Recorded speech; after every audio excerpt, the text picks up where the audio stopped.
본책 만책 제46편 퍼스트 콘택트의 자정이 되면 모든 이름들이. 안녕하세요. 라일라입니다. 안녕하세요. 정한세입니다. 퍼스트 콘택트의 세 번째 저자인 서계수 작가는 환상과 공포 장르에 주력하는 작가로 팬데믹 시대의 로맨스 단편선 사랑의 가치다에 너의 명복을 6번 빌었어로 데뷔했습니다. 세 번째 단편인 자정이 되면 모든 이름들이는 디스토피아 세계관을 배경으로 사람들이 남기고자 한 수많은 이야기들이 빚어낸 신기루 같은 이야기입니다. 세헤라자데를 이렇게 직접적으로 등장시키는 작품은 천일여와 이후로는 처음인 것 같은데 나는? 저는 천일여와 만화책 이후로 처음인 것 같아요. 나도 그 만화, 이 그림체 예쁜 만화 말하는 그죠, 거 그죠. 맞아요. 엄청 옛날 만화. 맞아. 그래, 그때 보고 못 봤는데. 아주 패기가 대단하시다 생각을 했고요. 네. 디스토피아 시대에 홀로 살아남은 인간이 남성이라니 이러기 전에 멸망해야 하는데 진짜 인간의 가장 추한 끝이 이건 것 같다라는 생각을 했습니다. 네. 그러니까 저는 이런 디스토피아를 다룬 소설들이 사실 진짜 많잖아요. 근데 이런 많은 소설들이 약간 인간성에 주목하는 경우가 많은 것 같거든요. 무엇이 진짜 인간인가? 이 일의 끝에서. 뭐가 진짜 인간이지? 인간다움이 뭐지? 윤리가 뭐지? 이런 생각을 하는 소설이 많은데 이 소설도 이제 그런 맥락의 이야기라고 생각했어요. 저는 좀 다르게 저는 무엇이 남는가? 오. 멸망 끝엔 무엇이 남는가? 그것도 있다. 맞아. 라고 했을 때 저는 이야기라고 작가님이 생각하신 것 같다. 그래서 작가가 생각하는 이야기의 매력? 의? 이런 게 좀 드러난 작품인 것 같다. 그래서 작가가 생각하기에 이야기는 우리를 해방시키는 매체고 설사 인류의 끝이 온다 해도 이야기가 남을 것이다. 그리하여 새로운 세계를 구성할 것이다. 말씀하고 싶으신 것 같고 이런 주제에는 이야기를 좋아하는 사람들한테 정말 매력적으로 언제나 들리는 소재다. 라고 생각했어요. 오. 그래서 저는 세헤라자데가 채택됐다고 생각해요. 그것도 맞는 말이에요. 맞아요. 뭐가 남는가. 그래서 결국 이야기가 남는다. 그래서 그 화자로 세헤라자데를 데려온 것도 맞는 것 같아요. 근데 저는 인간성에 대해서 생각한 이유는 보통 인간성이라고 하면 물론 정의는 다르지만 선을 추구한다. 혹은 양심을 지키거나 윤리가 있다, 타인을 배려한다 이런 긍정적인 의미가 인간성이라는 말에 들어가잖아요. 근데 이 소설에서는 마지막으로 살아남은 유일한 인간이 가장 인간성을 상실한 존재로 나오고 창조된 로봇 그리고 창조된 이야기 속에 이제 사실 허구인 존재들이 가장 인간적인 모습을 보여주거든요. 그래서 사실 인간성이라는 말 자체에 아이러니가 들어가는 이런 모순적인 구성을 보여주고 싶은 마음도 있으셨겠다라는 생각이 들었어요. 근데 한사님 말씀 들으니까 이야기가 남는다라는 이야기가 가장 큰 주제고 그리고 하고 싶었던 이야기 중에 제가 생각하는 이런 인간성에 대한 아이러니도 같이 넣어주신 이야기가 아니었나 싶습니다. 이런 주제가 너무 매력적이고 사실 이게 일종의 반전이 있는 이야기잖아요. 그래서 기대를 좀 많이 했는데 이 작품이 가지고 있는 어떤 내적인 매력에 비해 좀 덜 다듬어진 것 같다는 생각이 들어요. 마리암이나 자이드, 리마 같은 인물이 저는 큰 역할을 할 줄 알았는데 너무 갑자기 사라져서 슬펐고 중요한 건 세헤라자데와 익명, 그러니까 끝에 이름이 밝혀지는 그 마지막 이야기. 남은 그래 스포인 것 같아서 말 안 하려고 했는데 근데 이야기인데 그 뒤에 또 스포가 또 있잖아요. 그렇죠. 그럼 그렇게 얘기해볼까? 어쨌든 그가 중요한데 앞에 이제 마리암이나 자이드, 리마 같은 인물을 등장시키면서 뒤에 약간 힘이 빠져버린 그래서 약간 용두사미가 된 것 같은 느낌이 들어요. 전 차라리 앞에를 좀 가볍게 가고 뒤에가 크게 갔으면 사실 저는 마리암이나 자이드, 리마 같은 인물은 필요 없다고 생각했거든요. 나중에 결국. 맞아요. 결과적으로는. 그래서 사실 편자가 그런 부분을 좀 잘라내고 뒷부분을 튼튼하게 쌓아주셨으면 좋겠다. 약간 이런 식으로 같이 이야기를 맞춰주셨으면 좋았을 것 같은데 그게 안 된 것 같아서 아쉽고 아예 이야기가 환상적인 이야기이기 때문에 훅 날아가는 느낌으로 가볍게 쓰셔도 전 좋았을 것 같아요. 질감이. 마치 꿈처럼. 그치. 이야기가 진지한 주제인 것과 무겁게 읽히는 건 다르거든요. 무겁게 쓰인 것도 다르고 그 사이에서 어떻게 균형을 잡느냐가 중요한 것 같은데 이 이야기의 주제 자체가 굉장히 매력적이기 때문에 말씀하신 것처럼 아예 꿈처럼 확 진짜 세헤라자데 천일여와 때처럼 확 날아가면 오히려 저는 훨씬 아름답게 읽었을 것 같다. 그런 생각이 들었어요. 맞아요.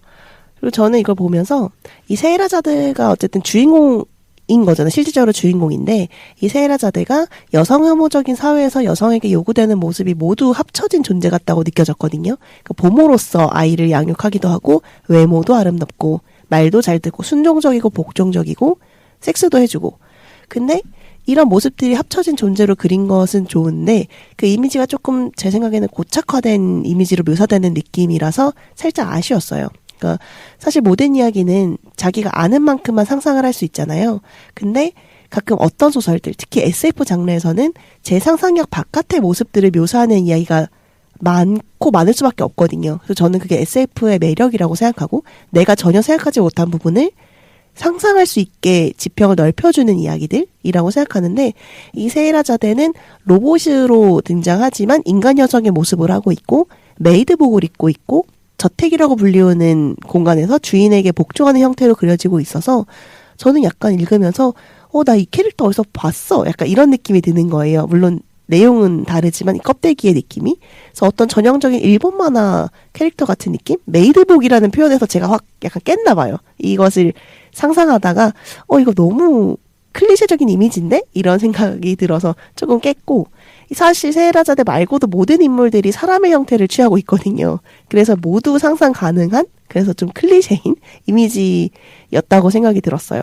배경은 사막 같은 황량한 디스토피아고 키가 크고 베일을 뒤집어 쓴 낯선 방랑자가 있고 쓰러져서 죽어가고 있는 연약하고 젊은 엄마, 예쁜 엄마가 있고 동생을 책임지려는 어린 오빠, 철없고 순수한 아기, 감정적이고 폭력적인 폭군 이런 캐릭터들이 다 약간 납작하다라는 생각이 들었어요. 전 단편임을 감안하더라도.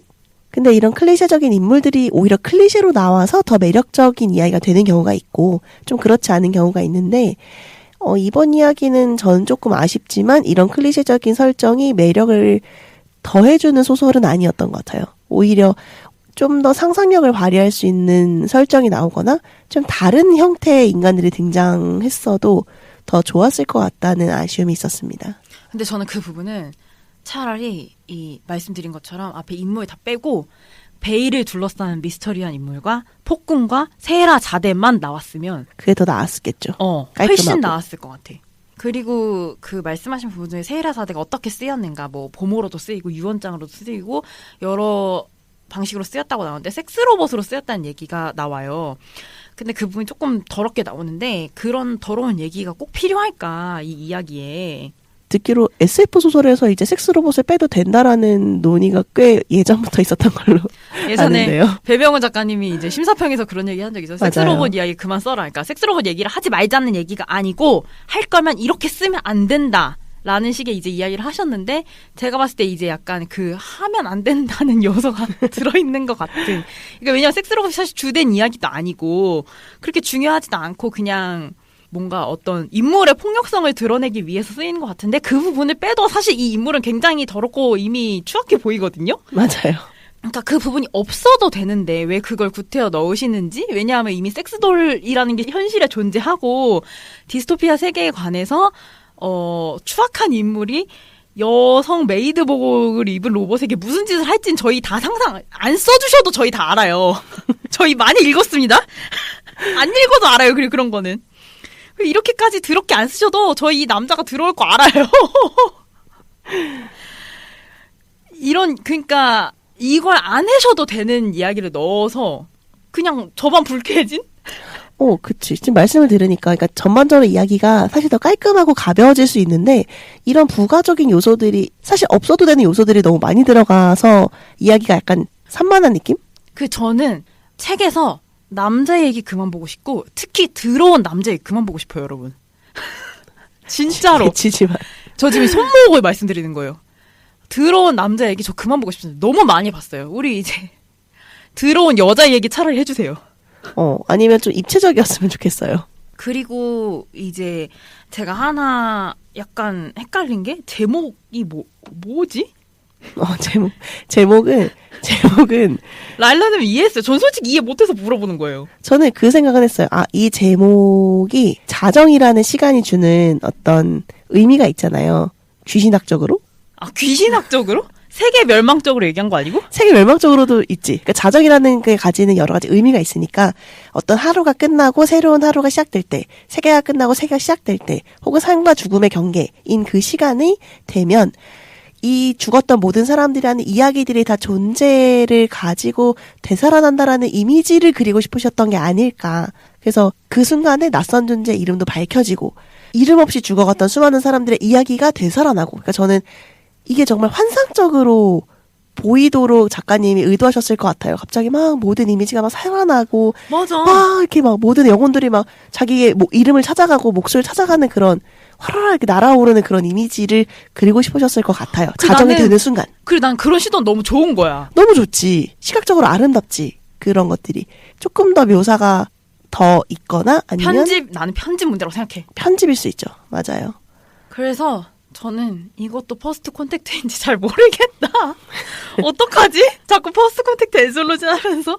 일단 이 책 뒷표지에 다른 문명과의 첫 만남이라고 정의되어 있는데, 그럼 이게 작가님들한테 간 최소 전제일 거 아니에요? 저는 그렇게 생각하고 계속 이 책을 읽거든요. 그렇죠. 근데 여기서 일단 다른 문명이 뭔지 모르겠고, 문명은 다 좆된 것 같은데?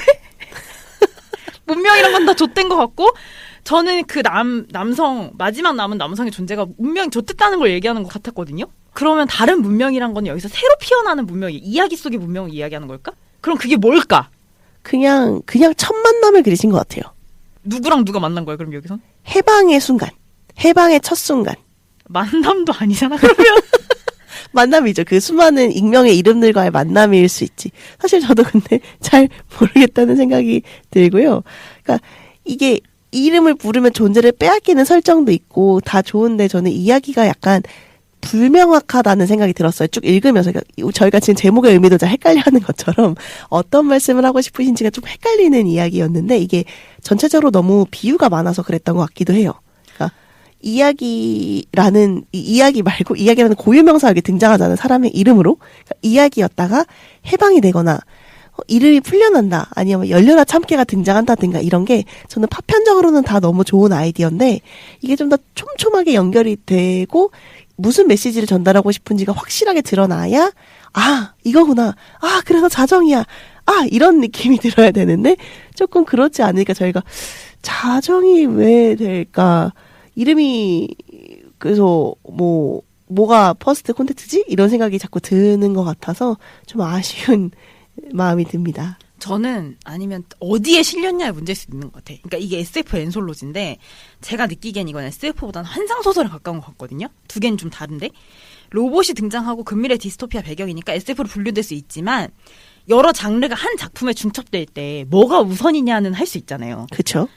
저는 이게 SF보다는 환상소설에 가깝다고 생각하고, 그래서 차라리 다른 예를 들어 환상문화고 웹진 거울에서 나오는 작품집 같은 데 실리고 그거에 맞게 좀 더 편집이 됐다면 전 훨씬 더 좋았을 것 같아요. 이거는 약간 이 퍼스트 콘택트, 그다음에 SF 엔솔로지 이렇게 맞춰서 읽으려고 하니까 좀 더 어긋나는 게 아닌가 하는 생각도 들었습니다. 저희 그러면 오늘 이렇게 세 번째 이야기 마무리 짓도록 하겠습니다. 그리고 다음 작품은 네 번째 이야기인 해도연 작가님의 퀴라스예요. 그걸로 이제 돌아오도록 하겠고요. 저희 팟빵과 아이튠즈 팟캐스트 그리고 유튜브에 좋아요, 구독, 댓글, 알림 설정 아무튼 할 수 있는 모든 걸 다 해주시고 언제나 그렇듯 400명 팟빵 구독자 400명 이벤트 아직도 진행 중입니다, 여러분. 내가 봤을 때 2024년에 못할 것 같아. 아니야, 올해 안에 될 거라고 저는 믿어요. 그래? 한 분 정도 더 오르셨나? 그러긴 할 텐데 아무튼 남은 몇 개월 힘내주십시오, 여러분. 네, 저희가 연말 전에는 반드시 이벤트를 할 수 있도록 많은 도움 부탁드립니다. 저희 트위터와 인스타그램에도 하트, 리트윗, 리그램 많이 해주시고요. 저에게 하고 싶으신 말씀 언제든지 열려 있습니다. DM창 보내주시면 감사하겠습니다. 댓글도 많이 부탁드려요. 그러면 저희 오늘 이쯤에서 마무리 짓도록 하겠습니다. 네, 이제 집에 가고 싶은 정한세. 네, 그리고 라일라였습니다. 프로페셔널 페미니스트가 되는 그날까지 페페였습니다.